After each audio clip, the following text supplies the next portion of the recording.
English teacher, part 105. Yes, it makes sense to organize success experience. Students should achieve a success rate between 80% to 95% in initial practice sessions. It is after all pointless to allow them to practice incorrect procedures. Monitor seat work. When you have given your students clear directions for performing a skill and have checked to ensure that they all understand how to perform it, they are ready to begin. Monitored individual practice. Monitoring practice will give you opportunities to assess your own and your students' success in dealing with a lesson, and to ensure that your assignments are not too difficult or complex.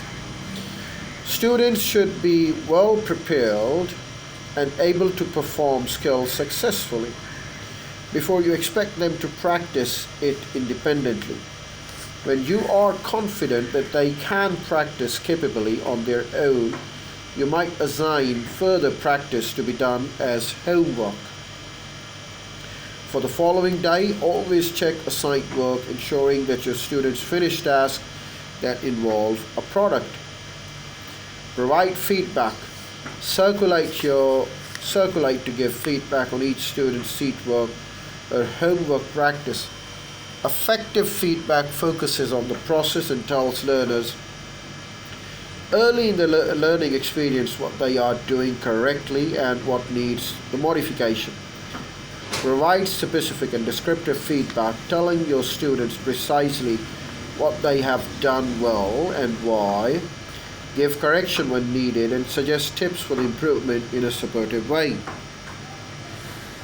A learner who receives such descriptive, specific, prompt feedback will succeed in mastering a skill much more rapidly than one left in a doubt about his or her performance. Knowledge of results is essential for speedy and efficient learning. Promote transfer. Transfer is central tool for the problem solving and other higher order mental processes. For innovation, for artistic achievement, encourage your students to transfer skills learned in one context to the other situations, in school or in life. And for more examples of transfer learner recognizes, the more likely they are to make transfers for themselves.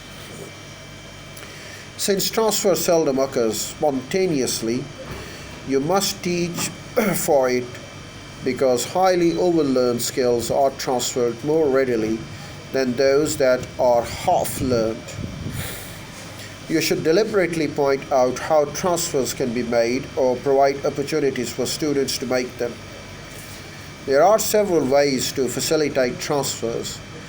A perceptive teacher is aware of the power and transferability of the associations and will, number one, point out similarities and differences between familiar and non-information, between familiar and new information and skills. Use associations that students have made between things that are not directly related.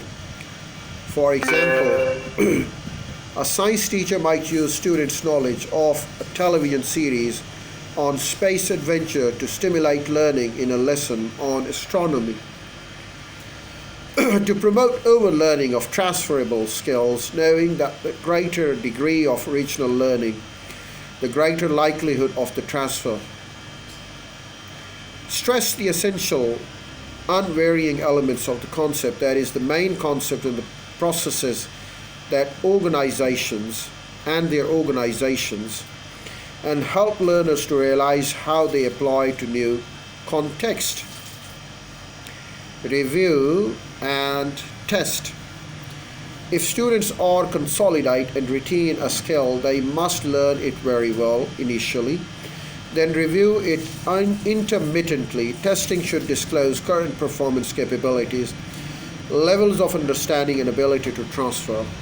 Test often to identify skills that need to be retaught or practiced further. Well, we can have the demonstration of the skills. There are direct skill teaching makes extensive use of the demonstration, since we learn many of the skills we acquire through watching others. A demonstration, which often involves performance of the action, skills, or processes, can provide a critical observe procedure. We'll share a case study teaching dictionary skills, and then we'll move on to our study in the next video as we get to the next one. That's all for the day. Bye bye, take care, see you next time.